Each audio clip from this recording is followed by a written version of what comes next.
Praise the lord. ప్రభు అయిన యేసుక్రీస్తు నామమున ఈ కార్యక్రమమును వీక్షిస్తున్న మీ అందరికీ శుభములు తెలియజేస్తూ ఉన్నాను. విజన్ క్యూటీ ఫెలోషిప్ వారి యేసుతో ఏకాంత సమయం ఈ క్వైట్ టైం కార్యక్రమమునకు మిమ్మల్ని ప్రేమతో ఆహ్వానిస్తున్నాను. దేవుని వాక్యాన్ని అనుదినము ధ్యానం చేస్తూ మన ఆత్మీయ జీవితంలో బలపడుటకై దేవుడు మనకు ప్రతిరోజు ఈ విధంగా వాక్య ధ్యాన సమయాన్ని దయచేస్తున్నందుకై దేవునికి వందనాలు తెలియజేస్తున్నాను. మనం ఇర్మియా గ్రంథం నుండి ధ్యానాలు వింటూ ఉన్నాం. ఈరోజు మన ధ్యానం కొరకై ఏర్పాటు చేయడం లేఖన భాగము ఇర్మియా గ్రంథము 33వ అధ్యాయము 14వ వచనం నుండి 26వ వచనం వరకు. ముందుగా ఈ భాగంలో మనం 14 నుండి 17వ వచనం వరకు చదువుకుందాం. యెహోవా వాక్కు ఇదే, ఇశ్రాయేలు వంశస్థులను గూర్చియు యూదా వంశస్థులను గూర్చియు నేను చెప్పిన మంచి మాట నెరవేర్చు దినములు వచ్చుచున్నవి.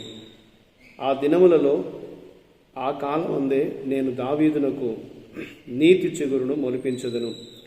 అతడు భూమి మీద నీతి న్యాయములను అనుసరించి జరిగించును. ఆ దినములలో యూదావారు రక్షింపబడుదురు, యెరూషలేము నివాసులు సురక్షితంగా నివసింతురు. యెహోవాయే మనకు నీతి అని యెరూషలేమునకు పేరు పెట్టబడెను. యెహోవా ఈలాగు సెలవిచ్చుచున్నాడు, ఇశ్రాయేలు వారి సింహాసనం మీద కూర్చుండువాడొకడు దావీదునకు ఉండక మానడు. ఈనాటి లేఖన భాగం ఆధారంగా మనం ఏర్పాటు చేసుకున్న అంశం ఏదనగా ఒక నీతివంతమైన చిగురు, ఏ రైచస్ బ్రాంచ్. నేటి వాక్యభాగం యొక్క సారాంశాన్ని మనం గమనించినట్లయితే, దేవుడు ఇశ్రాయేలు ప్రజలను, యూదాలను ఆయన పునరుద్ధరిస్తానని వాగ్దానం చేస్తూ దావీదు వంశస్థులలో ఒక నీతి చిగురు ద్వారా వారు పునరుద్ధరించబడతారని జ్ఞాపకం చేస్తున్నాడు. ఆయన బంధించబడి చెదిరిపోయిన లేవీయులను మరియు యాజకులను ఆయన తిరిగి రప్పించి వారి ఆరాధనను ఆయన పునరుద్ధరిస్తానని వాగ్దానం చేస్తున్నాడు. పగలు మరియు రాత్రి అది మారిపోకుండా, దేవుని వాగ్దానం ఎప్పటికీ తారుమారు చేయబడకుండా ఉంటుందనేది దేవుడు వారికి జ్ఞాపకం చేస్తున్నాడు. ఇశ్రాయేలు కోసము వచ్చే ఆశీర్వాదాలు ఎన్నో లెక్కలేనన్ని నక్షత్రాల వలె సమృద్ధిగా ఉంటాయని దేవుడు జ్ఞాపకం చేస్తున్నాడు. దేవుని ప్రజలు తమ కళ్ళతో చూసిన దానికంటే దేవుని వాగ్దానానికి ఎక్కువ శ్రద్ధ చూపాల్సిన అవసరం ఉంది అనేది ఈ యొక్క వాక్యం ద్వారా మనం జ్ఞాపకం చేయబడుతున్నాం. ఇందులో దేవుడు ఏమై ఉన్నాడు అని మనం తలంచినట్లయితే 14 నుండి 17 వచనాల్లో దేవుడు దావీదునకు ఆయన ఇచ్చినటువంటి మాట నెరవేర్చాడు. దావీదు యొక్క ఒడంబడికను దేవుడు నెరవేర్చి ఉన్నాడు.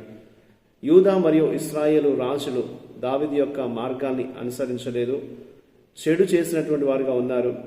వారు దేవుని అనుసరించినందుకు, కీడు చేసినందుకు తీర్పు తీర్చబడినప్పటికీ దేవుడు దావీదు వంశం ద్వారా నీతిమంతుడు మరియు న్యాయంగా ఉండే కొత్త రాజును ఏర్పాటు చేస్తానని వాగ్దానం చేస్తున్నాడు. ఆయన ఇశ్రాయేలుకు కొత్త రాజుగా ఉండడమే కాకుండా మానవాళికి రాజుగా వచ్చే మెస్సయ్య కూడా అవుతాడని ఈ లేఖనం మనకు తెలియజేస్తుంది. ఆయన విముక్తిని మరియు శాంతిని అందించేటువంటి మెస్సయ్యగా ఉంటాడు అనేది లేఖనంలో మనం చూస్తాం. కాబట్టి మన జీవితాల్లో విమోచన, సమాధానము మెస్సయ్య ద్వారానే వస్తాయి. ఆయనే మనకు నీతి చిగురుగా మనకు అందించబడినట్లు లేఖనంలో మనం చూస్తూ ఉన్నాం. ఇందులో మనం నేర్చుకోదగిన పాఠాన్ని మనం గమనిస్తే 23 నుండి 26 వచనాల్లో మన వాస్తవికత గురించినటువంటి నిరాశవాద ఆలోచనలు దేవుని వాగ్దానాల పట్ల మన కళ్ళు మరియు చెవులను అడ్డుకోకుండా మనం జాగ్రత్త వహించాలి. మన జీవితంలో పరిస్థితులు ఎలా ఉన్నప్పటికీ దేవుని వాగ్దానాన్ని మనం విశ్వసించాలి అని దేవుడు జ్ఞాపకం చేస్తున్నాడు. ఒక వ్యక్తిగా లేదా సంఘముగా మనం నిస్సహాయ పరిస్థితులు ఎదుర్కొనవచ్చు, ఎన్నో ఇబ్బందులు లేదా శ్రమలు మనకు ఎదుర్కోవచ్చు. కానీ దేవుడు తన ప్రజలను ఎన్నటికీ విడిచిపెట్టనని మరియు వారిని పునరుద్ధరిస్తానని వాగ్దానం చేసిన విషయాన్ని మనం తప్పకుండా గుర్తుంచుకోవాలి. దేవుడు మనకు చేసిన వాగ్దానాన్ని ఆయన సమయంలో ఆయన కృపను బట్టి ఆయన నెరవేరుస్తాడని వాక్యం మనకు తెలియజేస్తుంది. కాబట్టి వాగ్దానాన్ని నమ్మకుండా మనం ఎప్పుడు కూడా అవిశ్వాసంతో ఉండకూడదు. కానీ దేవుడిచ్చిన మాట ఆయన నెరవేరుస్తాడనేటువంటి నమ్మకాన్ని ఎల్లప్పుడూ మనం కలిగి ఉండాలి అనేది దేవుడు మనకు జ్ఞాపకం చేస్తున్నాడు. యేసు మన జీవితాల్లో సమాధానాన్ని ఇచ్చేవాడుగా, మన జీవితాలకు కావలసినటువంటి సహాయాన్ని అందించేవాడుగా ఎల్లప్పుడూ ఆయన మన కొరకు ఉన్నాడు అనేది వాక్యం మనకు జ్ఞాపకం చేస్తుంది. కాబట్టి ఈ రోజున మనందరం కూడా ఎలాంటి నిస్సహాయ పరిస్థితులు మనకు ఉన్నప్పటికీ, ఏ విధమైన తొందరలు గుండా మన జీవితం వెళ్తున్నప్పటికీ వాటన్నిటి నుండి విడుదల కలిగించేటువంటి రాజు యేసుక్రీస్తు మన కొరకు ఆయన ఉన్నాడు. కాబట్టి ఆయన వైపు మనం చూడాలి, ఆయన మీద మనం ఆధారపడాలి, ఆయన ఇచ్చేటువంటి కృపను మనం అనుభవిస్తూ మన జీవితంలో మనం ముందుకు నడవాలి అనేది ఈ వాక్య భాగంలో మనం జ్ఞాపకం చేయబడుతున్నాం. కాబట్టి ఆ రీతిగా అనుదినము దేవుడు మనకు సహాయం చేయనట్లుగా, ఆయన కృపతో మనల్ని పునరుద్ధరించి దేవుడు మనల్ని కొనసాగింప చేయనట్లుగా దేవుని సహాయం కోరుతూ మనం ప్రార్థన చేద్దాం. మా ప్రియమైన పరలోకపు దేవ, నీకు వందనాలు, స్తోత్రాలు చెల్లిస్తున్నాం. నీ వాగ్దానం పైన నిరీక్షణ కలిగి జీవించుటకు మాకు సహాయం చేయండి ప్రభువా. ఏదో ఒక రోజు నీతి మరియు న్యాయమైన నీ రాజ్యంలో జీవించడం కొరకై నీవు మమ్మల్ని పునరుద్ధరిస్తావనేటువంటి నిరీక్షణ కలిగి అటువంటి నమ్మకంతో మేము జీవించగలిగే కృప దయచేయండి. ఈ రోజున మాకున్నటువంటి పరిస్థితులు ఏవైనప్పటికీ ప్రభా, నీ వైపు చూస్తూ నీవిచ్చేటువంటి ప్రభా విడుదలను, నీవిచ్చేటువంటి నెమ్మదిని మేము అనుభవించే కృప దయచేయమని యేసుక్రీస్తు నామమున ప్రార్థిస్తున్నాను తండ్రి, ఆమేన్. ప్రియులారా, మీరు సమయం తీసుకొని ఈ యొక్క వాక్య ధ్యానం విన్నందుకై మీకు ప్రత్యేక వందనాలు.